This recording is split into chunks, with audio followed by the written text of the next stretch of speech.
Assalamualaikum warahmatullahi wabarakatuh. Berjumpa kembali di channel Sukmo Waseso. Dengan saya Mas Berto. Saya akan melanjutkan cerita yang kemarin. Cerita yang ditulis oleh Lukas Priyanto. Sebelum kita masuk ke dalam ceritanya, jangan lupa untuk like, komen, subscribe channel ini, dan aktifkan lonceng notifikasinya agar kalian tidak ketinggalan cerita-cerita terbaru dari kami. Tanpa basa-basi dan tidak usah berlama-lama lagi, langsung saja kita masuk ke ceritanya. Saat itu Murni berumur 19 tahun. Wajahnya cukup cantik dan memiliki lekuk tubuh yang sangat indah. Wanita seusia Marni sudah banyak yang menikah. Faktor inilah yang membuat Marni memutuskan untuk memilih Yusuf menjadi pendamping hidupnya. Tapi soal hati tak ada yang bisa dipaksa. Yusuf telah memiliki wanita pujaan hatinya dan akan melangsungkan ikatan yang lebih serius dengan wanita pilihannya yang bernama Gendis. Sesuai janji yang telah terucap dari mulut Marni. Jika aku tak bisa memilikimu, tak akan aku biarkan wanita lain mendapatkanmu. Marni sangat bersungguh-sungguh atas sumpah yang telah ia ucapkan. Marni mencari seseorang untuk dapat membuatnya melakukan pelet terhadap Yusuf. Di desa seberang, terdengar satu nama yang sangat terkenal, Sakti Mandraguna. Ia bernama Ki Jalal. Tak memakan waktu lama, Marni segera mencari keberadaan Ki Jalal. Usut punya usut, Ki Jalal sedang melakukan meditasi di dalam hutan bambu. Mendengar nama hutan bambu, seketika terlintas satu tempat yang terkenal angker di dalam hutan tersebut. Sungai Gondomayu menjadi momok yang sangat menakutkan. Tapi tekad Marni sudah bulat. Ia tetap mencari keberadaan Ki Jalal ke dalam hutan bambu yang letaknya sangat jauh.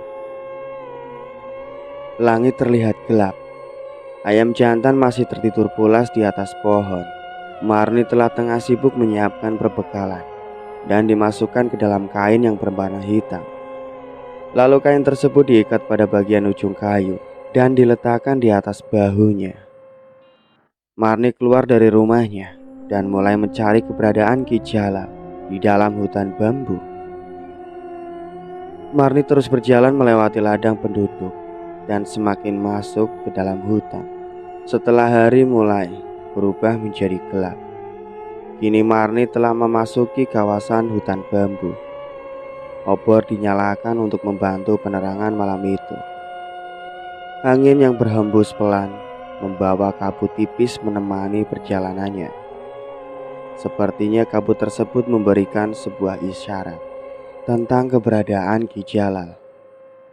Dan benar saja, terlihat sosok laki-laki yang memakai pakaian serba hitam dengan janggut yang berwarna putih tengah duduk di atas sebuah batu.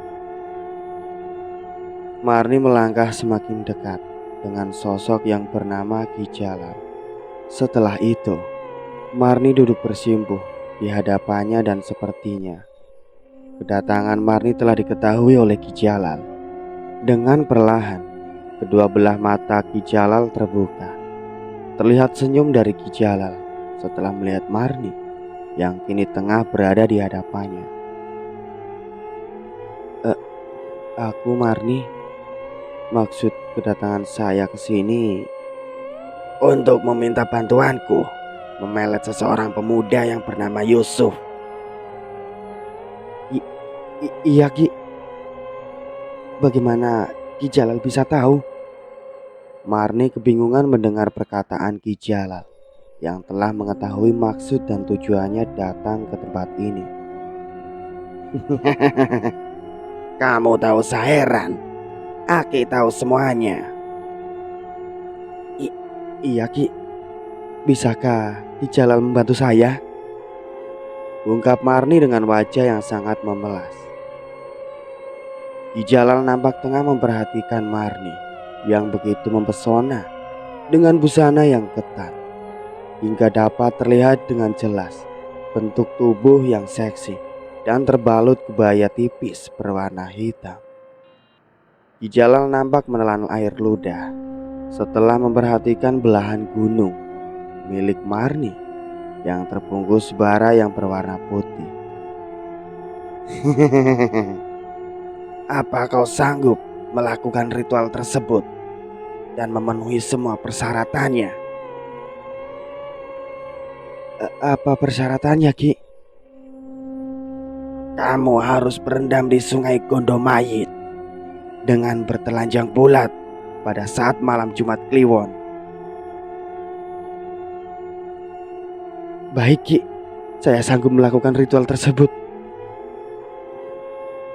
Jika kamu telah berhasil melakukan ritual tersebut dan laki-laki yang kamu cintai sudah bertekuk lutut, kamu harus melayani aku agar kekuatanku bertambah, dan ini juga untuk mempermudah kamu mendapatkan hatinya.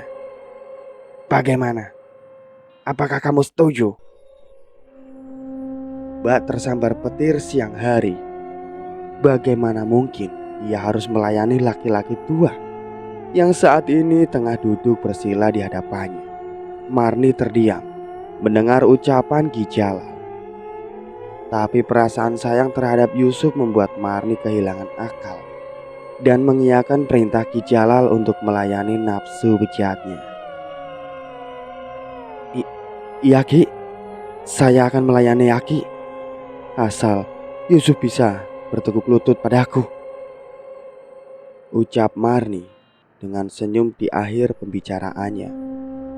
Mendengar jawaban itu, Marni membuat Ki Jalal tertawa puas. Karena jika Ki Jalal kembali berhubungan intim dengan seorang wanita, kekuatannya akan bertambah, dan itu sudah menjadi perjanjiannya dengan jin.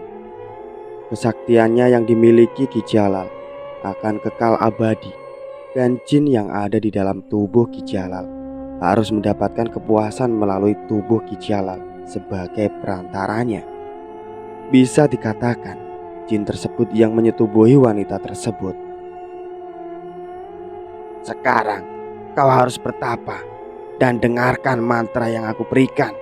Setelah malam Jumat Kliwon, Aki akan antar kamu ke sungai Gondomayit agar kamu bisa menyelesaikan ritual pelet. Baik, Ki, terima kasih. Marni mengikuti apa yang diperintah Ki Jalal dan mulai merapatkan kedua tangannya ke depan dada. Kakinya menyilang dan kedua belah matanya mulai terpejam. Saat itu, suasana terasa sangat hening.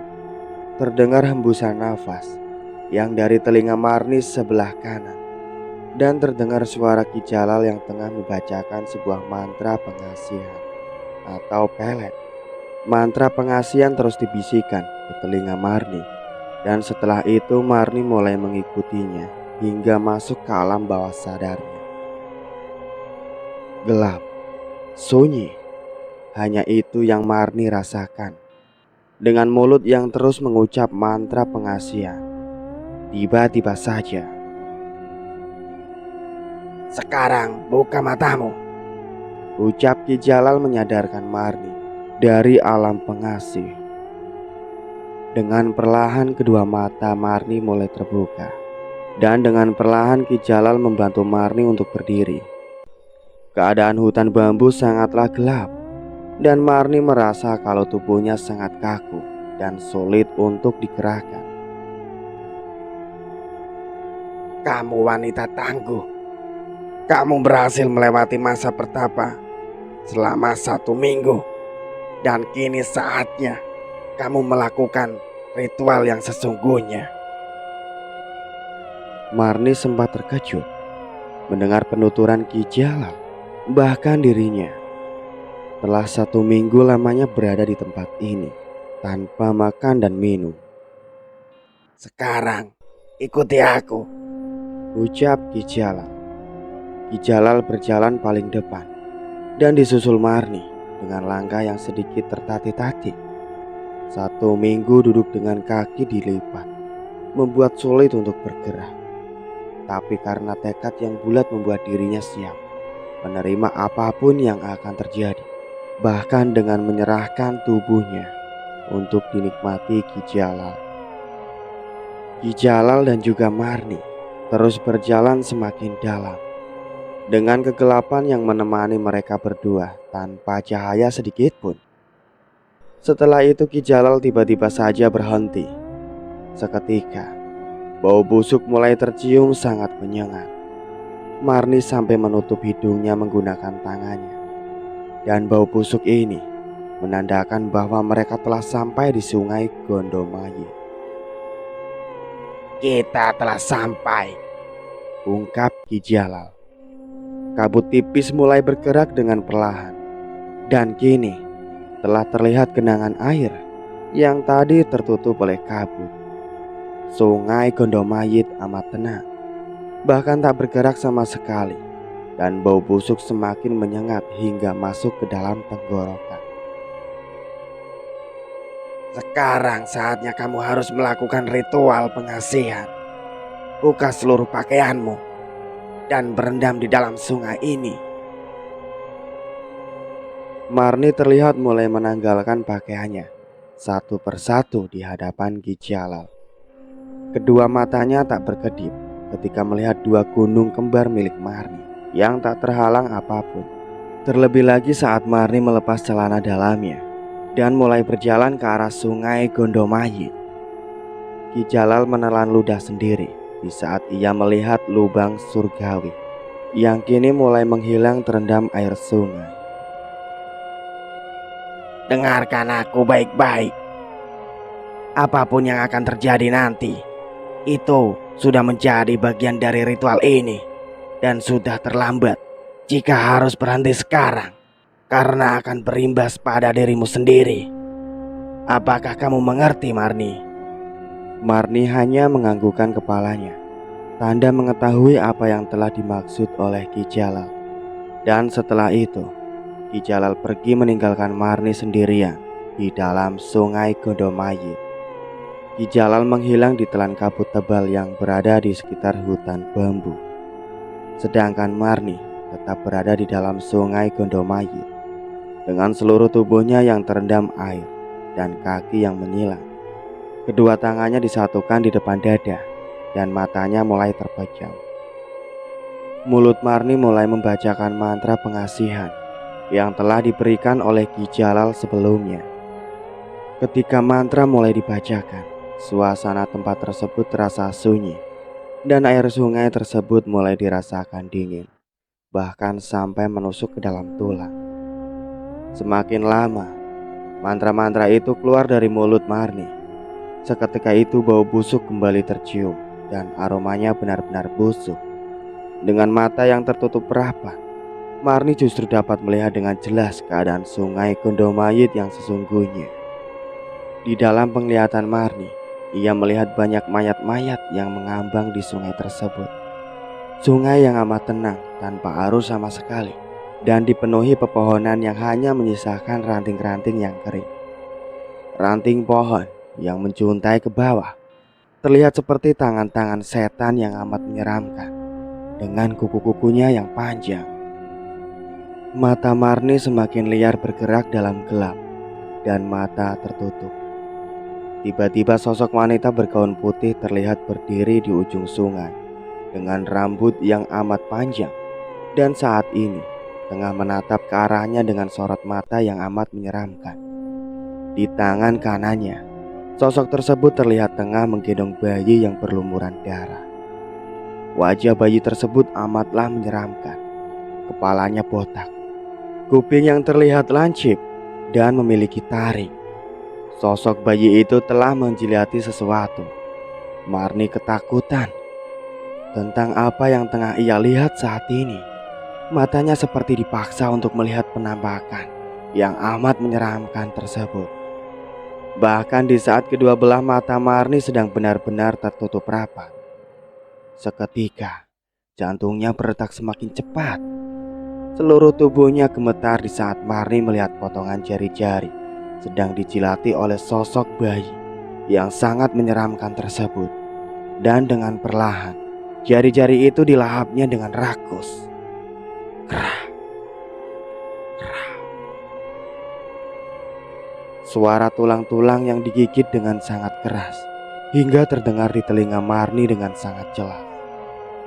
Seketika, jari-jari tersebut telah habis disantapnya, dan kini tatapan matanya tertuju ke arah Marni yang sedang bersemedi di dalam sungai Gondomayit. Marni menjadi ketakutan. Ia sudah lupa tentang niatnya datang ke tempat ini di saat sosok bayi tersebut mulai merangkak turun dari pelukan wanita bergaun putih tersebut. Dan sosok bayi yang berlumuran darah kini sedang berjalan merangkak ke arah Marni dengan perlahan. Mulut Marni sedang membacakan mantra. Kini tiba-tiba saja mulutnya menjadi kaku dan telah berubah menjadi ketakutan. Bibirnya gemetar, tapi Marni terus saja berusaha untuk melawan rasa takutnya. Tapi sosok bayi itu tetap merangkak ke arahnya semakin dekat. Dan tiba-tiba sosok bayi tersebut menghilang karena tenggelam ke dalam sungai Gondomayit.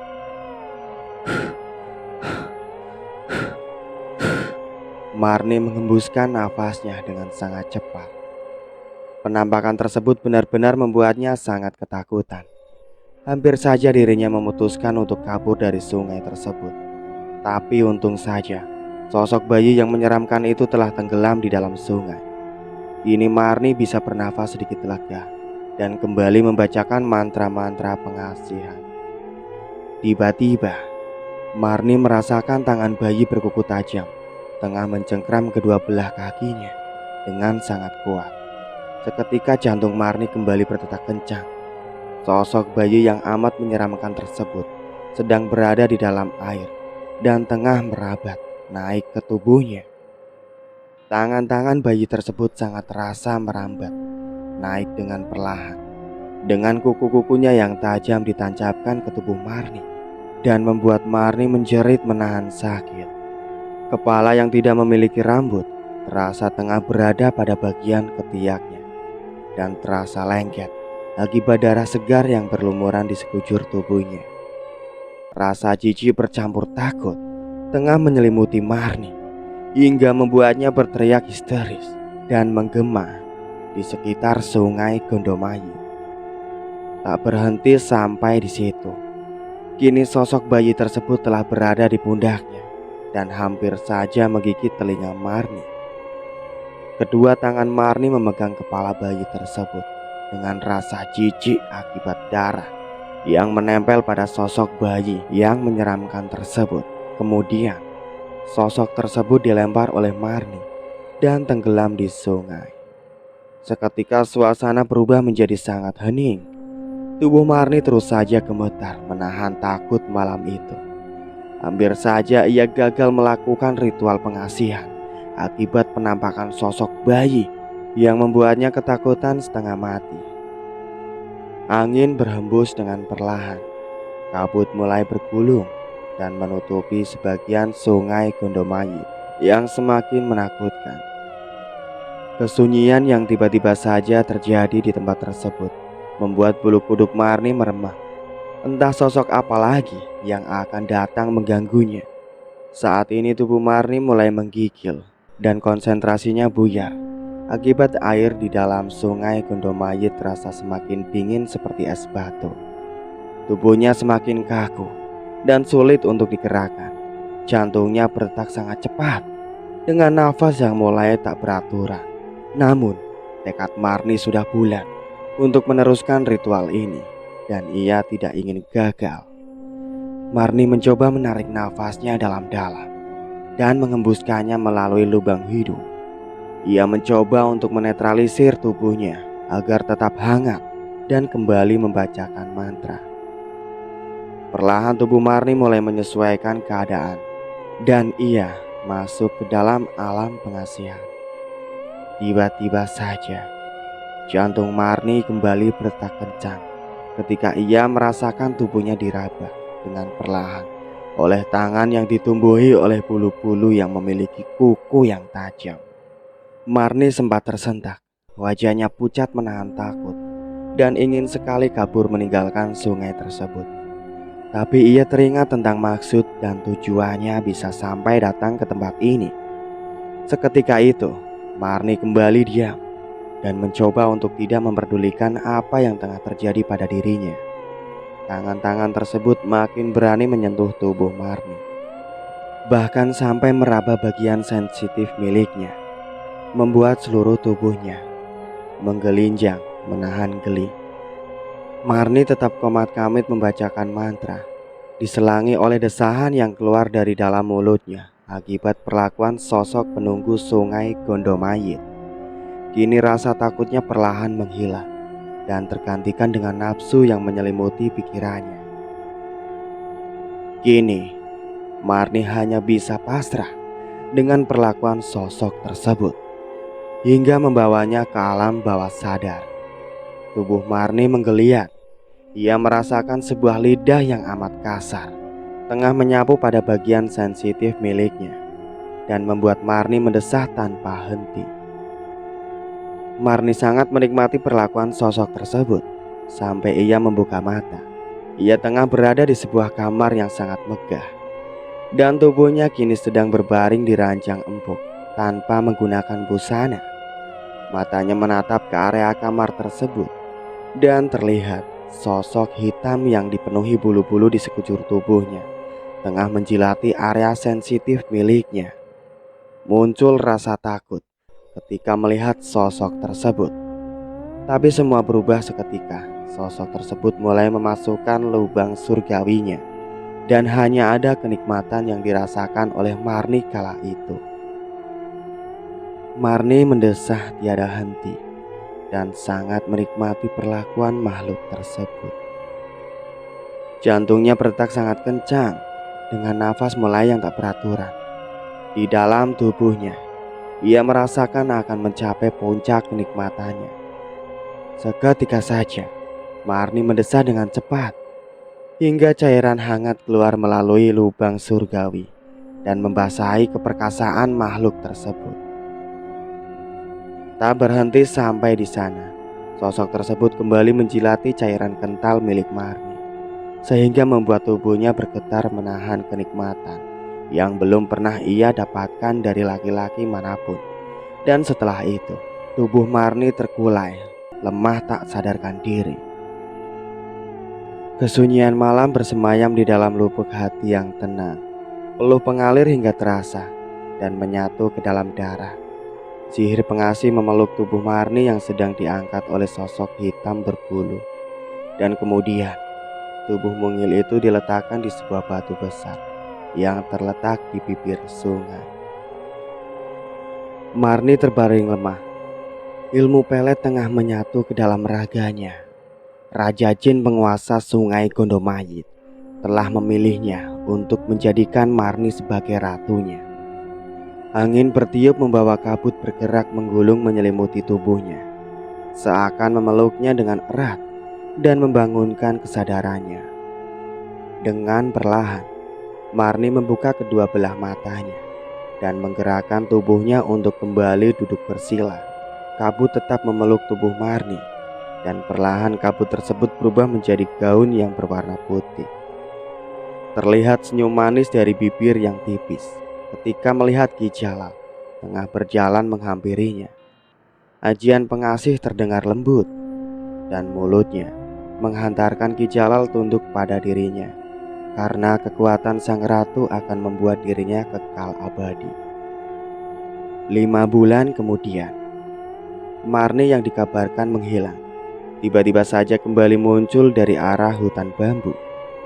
Murni terlihat berjalan tertatih-tatih dengan pandangan matanya yang kosong. Menurut saksi mata yang melihat, Marni keluar dari dalam hutan bambu bersama dengan berkumandangnya suara azan maghrib.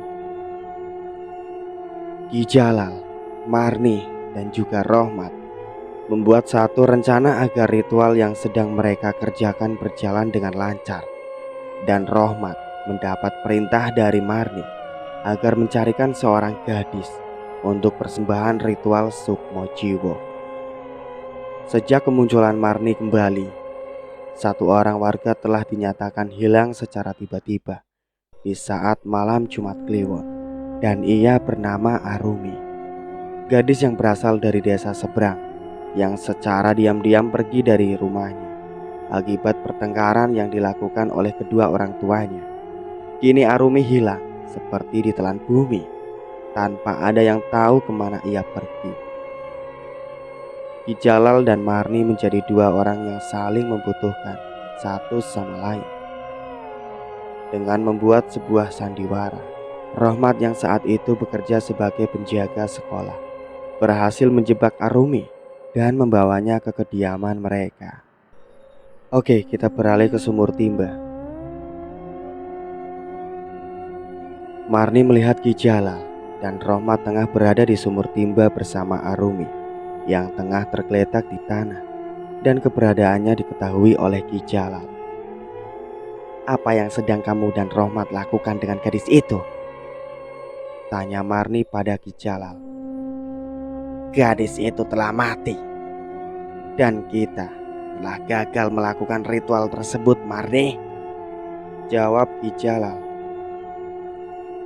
Kalian berdua emang tidak bisa diandalkan. Mengurus satu gadis saja tidak bisa, ungkap Marni dengan nada sensinya. Lalu apa yang harus kita lakukan? Tanya Ki Jalal lagi. Buang saja gadis itu ke dalam sumur. Ia sudah tidak dibutuhkan lagi, jawab Marni. Lalu Ki Jalal memerintahkan Rohmat untuk menenggelamkan jenazah Arumi ke dalam sumur dan menutupnya dengan akar-akar. Kemudian sumur tersebut disegel untuk dinetralkan kembali. Jenazah Arumi dibiarkan begitu saja, dan ketiganya kembali ke tempat ritual mereka dan kembali menyusun sebuah rencana. Apa yang akan kita lakukan? Tanya Ki Jalal. Kalian tetap berada di desa ini dan jangan membuat sesuatu yang membuat warga curiga, ungkap Marni dengan tegas. Lalu, apa yang akan kau lakukan, Marni? Setelah ini, aku akan pergi untuk sementara waktu agar warga tidak mengetahui rencana kita. Dengan kekuatan pengasihan yang kumiliki, aku akan merebut Yusuf dari tangan Gendis. Baiklah, aku akan sabar menunggumu di sini. Ki Jalal tertawa dan pergi bersama Rohmat menuju hutan. Saat ini, Yusuf tengah melangsungkan pernikahan oleh wanita pilihannya yang bernama Gendis, dan acara tersebut berjalan dengan hikmat karena dihadiri oleh warga yang juga merasakan kebahagiaan kedua mempelai. Hingga sore hari pun tiba. Dari kejauhan terlihat sosok wanita cantik berambut panjang dengan gaun yang berwarna putih tengah berjalan mendekati acara pernikahan Yusuf dan juga Gendis. Seketika, bau wangi bunga kantil menyeruak seakan menyelimuti area tempat pernikahan itu, hingga tercium oleh para tamu yang datang. Saat itu pula seluruh mata langsung tertuju kepada sosok wanita yang saat itu tengah berjalan semakin dekat. Wanita cantik itu adalah Marni. Marni berjalan di antara kerumunan tamu undangan yang datang. Terlihat mulutnya komat kamit membacakan sebuah mantra pengasihan, membuat mata laki-laki yang datang ke tempat tersebut terpana melihat kedatangannya. Begitu pula dengan Yusuf yang tengah duduk di bangku pelaminan. Kedua belah matanya terpana melihat kecantikan Marni hingga membuatnya tak berkedip. Yusuf telah berdiri dan menyambut kedatangan Marni saat itu, dan mengais tangan Marni, kemudian mengecupnya di hadapan Gendis. Gendis pun hanya diam melihat Yusuf. Mantra pengasih telah membuatnya menerima perlakuan yang telah dilakukan Yusuf tepat di hadapannya. Marni tersenyum lebar dan membuat jantung Yusuf berdebar. Mantra pengasih berhasil ia lakukan. "Apa kau ingat aku, Yusuf? Selamat atas pernikahanmu," ucap Marni sambil melempar senyum. Yusuf hanya diam melihat kecantikan Marni karena ilmu pengasih telah merusak ke dalam mata batinnya. membuat dirinya lupa akan pernikahan yang sedang berlangsung. Setelah itu, Marni pergi begitu saja, membuat orang yang berada di sana seperti terhipnotis akan kecantikan yang terpancar dari dalam tubuh Marni. Sesampainya di rumah, Marni segera menuju sebuah ruangan khusus yang berada di dalam rumahnya dan duduk bersila di hadapan meja altar.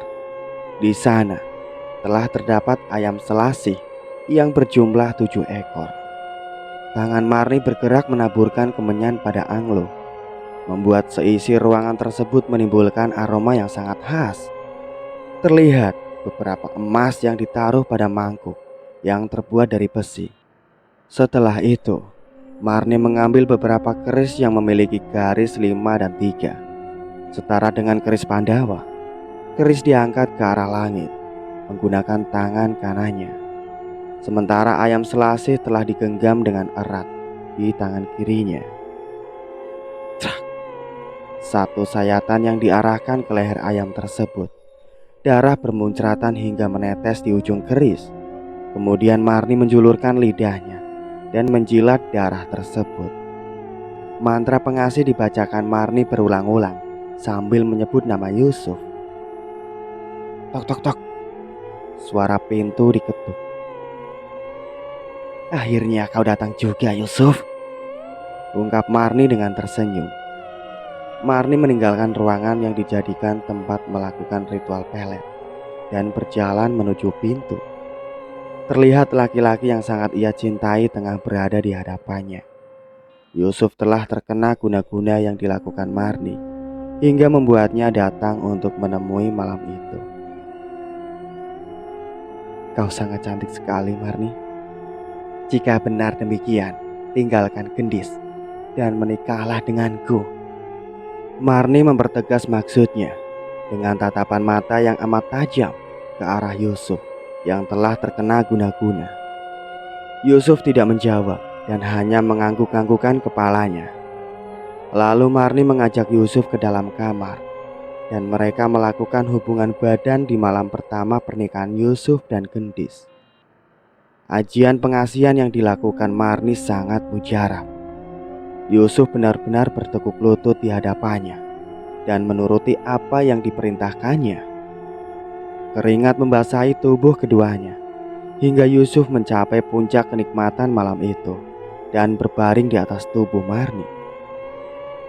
Hingga keesokan harinya, Yusuf kembali ke rumah. Sejak saat itu Yusuf selalu terbayang akan kecantikan Marni. Hingga beberapa bulan kemudian, dan tanpa memberikan alasan yang masuk akal, Gendis diceraikan dan ditinggalkan begitu saja oleh Yusuf. Ajian pengasih telah membutakan mata dan hati seorang Yusuf. Ia memilih Murni untuk menjadi pendamping hidupnya. Yusuf telah benar-benar berpisah dengan Gendis, dan keputusan itu pun telah disetujui oleh keluarga Gendis. Gendis yang terkena ajian Marni tidak bisa menolak dan hanya menganggukkan kepalanya. Tak lama kemudian, Yusuf menikahi Marni hingga Marni mengandung anak dari Yusuf. Betapa bahagianya pernikahan mereka.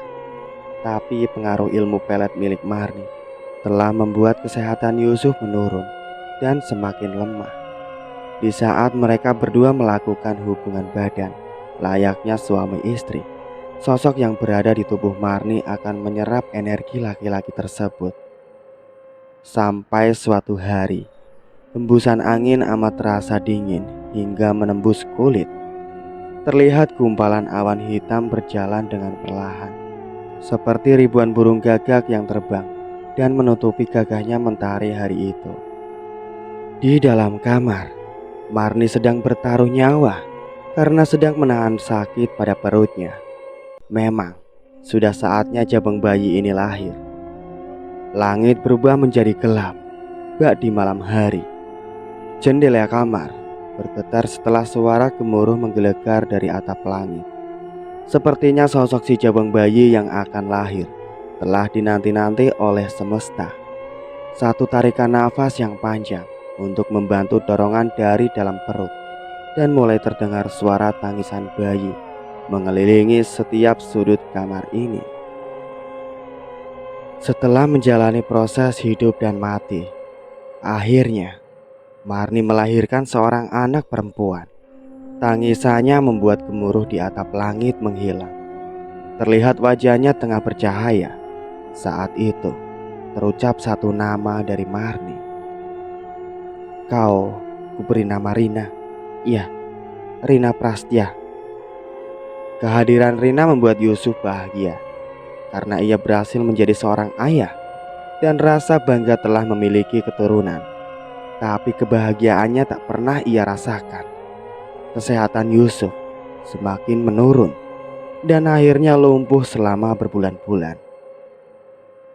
Sampai akhirnya di saat Rina berumur 1 tahun, Yusuf meninggal dunia dikarenakan energinya terlalu banyak diserap oleh kekuatan yang dimiliki Marni. Mereka tetap melakukan hubungan badan di saat Yusuf sedang sakit dan memang semua yang mereka lakukan karena mendapat dorongan dari penguasa Sungai Gondomayit. Marni harus merelakan orang yang ia cintai. Warga desa tahu kalau Marni sangat mencintai Yusuf. Tapi alam berkehendak lain. Kini Yusuf pergi meninggalkannya karena kesepakatan yang telah terucap dari penguasa Sungai Gondomayit. Sosok tersebut meminta nyawa Yusuf sebagai tumbal pertama. Marni hanya bisa pasrah melihat kejadian ini. Pada beberapa tahun kemudian, Marni dijodohkan kepada laki-laki dari desa sebelah. Laki-laki tersebut bernama Rohmat. Marni yang hidup hanya ditemani seorang anak perempuan akhirnya menerima perjodohan tersebut. Berita pernikahan Marni dengan Rohmat terdengar santer, bahkan sampai ke desa-desa sebelah. Bahkan mereka akan segera menikah, dan pernikahan tersebut bertepatan dengan malam Jumat Kliwon. Pesta digelar. Suara gending gamelan mengalun membuat suasana saat itu terasa tenang. Namun di saat maghrib menjelang, terdengar suara gemuruh bercampur tawa dari dalam hutan. Warga menjadi ketakutan dan memutuskan untuk kembali ke rumahnya masing-masing.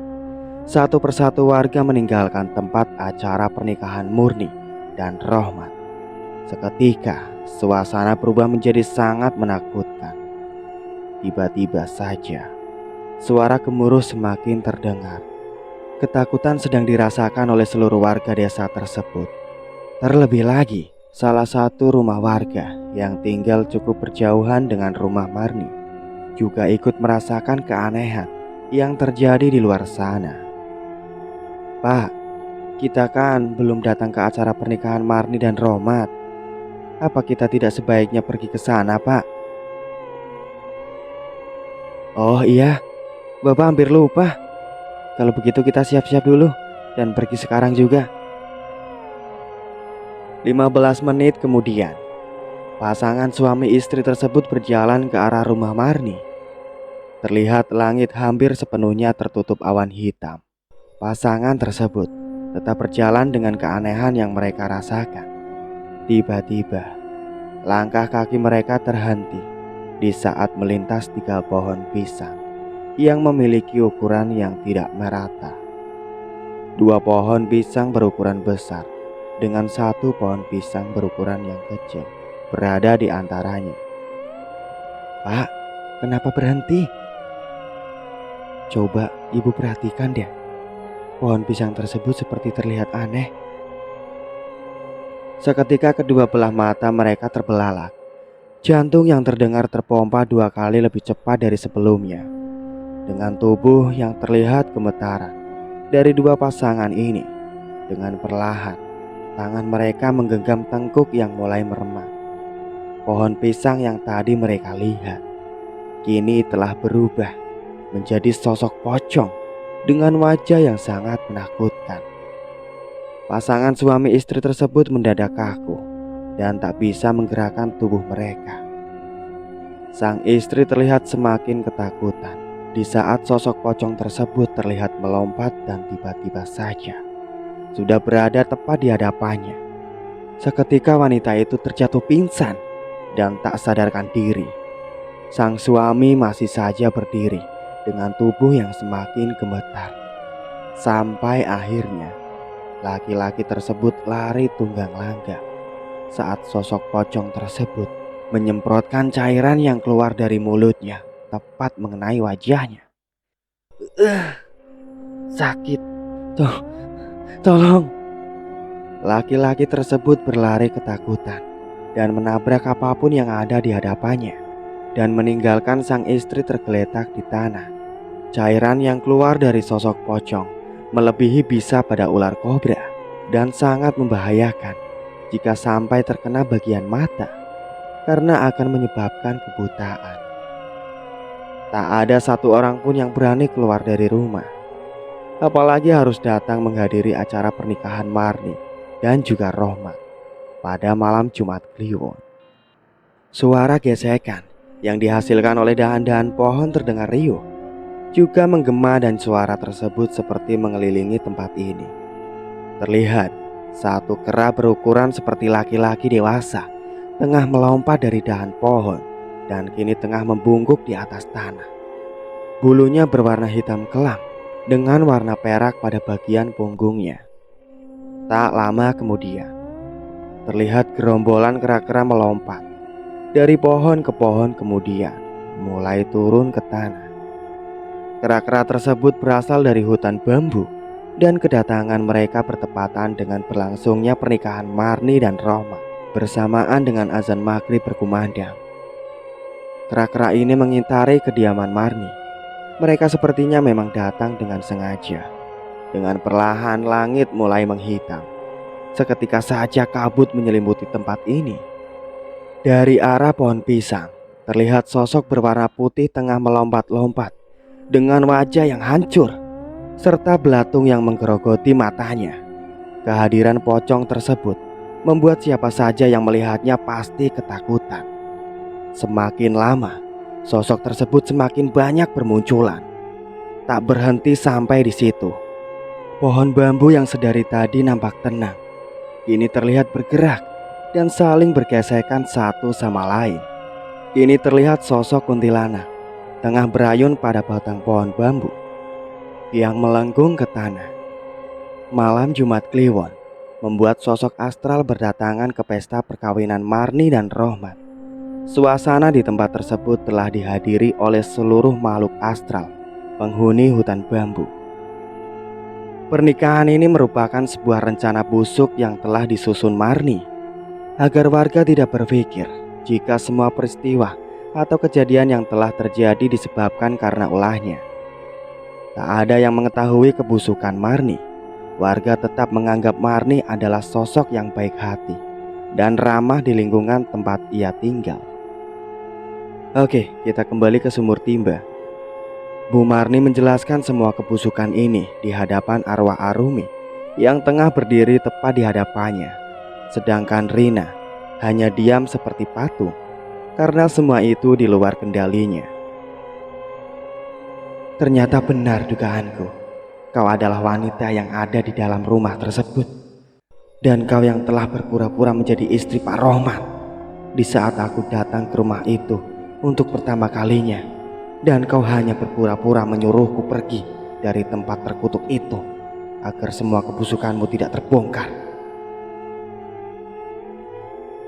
Arwah Arumi sangat marah dengan wajah yang semakin menyeramkan. Rencanaku berhasil, anak bodoh, dan kau tidak bisa merubahnya, ungkap Bu Marni dengan gelak tawa. Sekarang aku mengerti. Kini kau akan menggunakan Rina untuk kembali melakukan ritual sesat kalian. Anak pintar, dan kau tak bisa berbuat apa-apa. Seketika angin bertiup kencang. Gumpalan awan hitam terlihat dari langit yang gelap. Arwah Arumi terlihat melayang ke udara. Wajahnya sangat marah dengan tatapan mata yang amat tajam mengarah ke arah Bu Marni dan juga Pak Rohmat. Dendam Arumi membuatnya memiliki kekuatan yang cukup besar. Dan seketika itu sosok Arumi melesat dan mencekik leher Pak Rohmat dan juga Bu Marni. Jantung Pak Rohmat dan juga Bu Marni mendadak kencang. Mereka kesulitan melawan serangan yang dilancarkan padanya dengan begitu cepat. Entah dari mana kekuatan yang dimiliki Arumi. Sepertinya dendam telah membuat kekuatan itu muncul dengan sendirinya. Pak Rohmat dan juga Bu Marni tetap dicekik oleh Arumi. Dengan perlahan tubuh mereka berdua terlihat melayang dan sudah tidak lagi menapak bumi. Kalian dengarkan baik-baik. Aku akan menuntut balas atas kematianku. Brak. Tubuh Pak Rohmat dan juga Bu Marni dilempar dengan keras oleh Arumi. Kini mereka berguling-guling di tanah dan seketika berhenti menghantam bongkahan batu yang ada di tempat tersebut. Jika waktunya tiba, aku akan kembali dan menuntut balas. Kau camkan itu manusia laknat. Suara Arumi menggema di sekitar sumur timba dengan gelak tawa yang membuat telinga mereka menjadi sakit. Dan dengan perlahan sosok Arumi menghilang. Pak Rohmat dan juga Bu Marni terlihat memegang kedua telinga mereka menggunakan tangannya masing-masing. Dari sela-sela jari mereka keluar darah segar yang mengalir dan membuat kedua tangan mereka berubah menjadi merah akibat darah tersebut. Teriakan Arumi membuat gendang telinga mereka sakit dan mengakibatkan bengkakan pada telinga mereka berdua. Sedangkan Rina yang sedari tadi diam tiba-tiba saja terjatuh dan tak sadarkan diri. Pak Rohmat terus berguling-guling seperti cacing kepanasan dan pandangan matanya menjadi kabur. Dari dalam hutan, ia seperti melihat Ki Jalal yang tengah berjalan ke arahnya. Dan seketika itu, Pak Rohmat dan juga Bu Marni pingsan. Pada keesokan harinya, Pak Rohmat dan juga Bu Marni telah sadar. Mereka berdua menceritakan ancaman yang diancamkan Arumi yang berniat membunuh untuk membalaskan dendamnya. Ki Jalal mendengarkan pengaduan Pak Rohmat dengan sangat serius. Ki Jalal berpikir harus segera mendapatkan tumbal baru untuk ilmu kanuragan yang ia jalani selama bertahun-tahun. Aku berniat untuk memasung Rina hanya untuk mengelabui pandangan warga, ujar Pak Rohmat dengan suara setengah berbisik. Tapi bagaimana caranya? Bagaimanapun Rina adalah anak kandungku. Marni berbicara sedikit emosi. Kalian tenang dulu. Semua yang telah kita lakukan akan sia-sia jika kita bertengkar. Kelahiran Rina memang sudah kita nanti-nantikan, dan sebentar lagi akan masuk bulan purnama. Sudah saatnya kita melanjutkan ritual yang telah kita sepakati sebelumnya. Dan kau Marni, kau juga harus merelakan Rina sebagai tumbal berikutnya. Dengan sangat tegas Ki Jalal menerangkan rencana yang dulu sempat tersusun, namun gagal karena ulah Pak Rohmat yang membuat Arumi mati. Hari-hari berikutnya, keluarga Pak Rohmat dan juga Bu Marni semakin tertutup. Kejiwaan Rina semakin hari semakin mengkhawatirkan. Ritual yang dilakukan keluarganya membuat mentalnya terganggu karena selalu mendapatkan ejekan dari teman-temannya dan juga warga sekitar. Rina sering terlihat berbicara seorang diri dan selalu bermain dekat sumur timba. Melihat hal itu, muncul sebuah ide Ki Jalal untuk menugaskan Bu Marni membuat sebuah gosip tentang putri satu-satunya yang bernama Rina. Bahwa saat ini Rina tengah mengalami gangguan kejiwaan dan harus segera dipasung karena ditakutkan akan menyerang warga jika dibiarkan begitu saja. Ternyata kelainan jiwa yang dialami Rina akibat perbuatan Ki Jalal yang dengan sengaja membuat Rina seolah-olah terlihat gila dengan menggunakan ajian Sukmo Jiwo. Warga pun yang mendengar langsung dari mulut Bu Marni percaya, dan akhirnya warga setuju jika Rina segera dipasung. Untuk cerita kali ini saya cukupkan sampai di sini dulu. Terima kasih banyak untuk kalian semua yang sudah setia mengikuti cerita-cerita kami. Nantikan kelanjutan ceritanya hanya di Sukmo Waseso. Sebelum saya pamit, jangan lupa untuk like, komen, subscribe channel ini, dan aktifkan lonceng notifikasinya. Wassalamualaikum warahmatullahi wabarakatuh.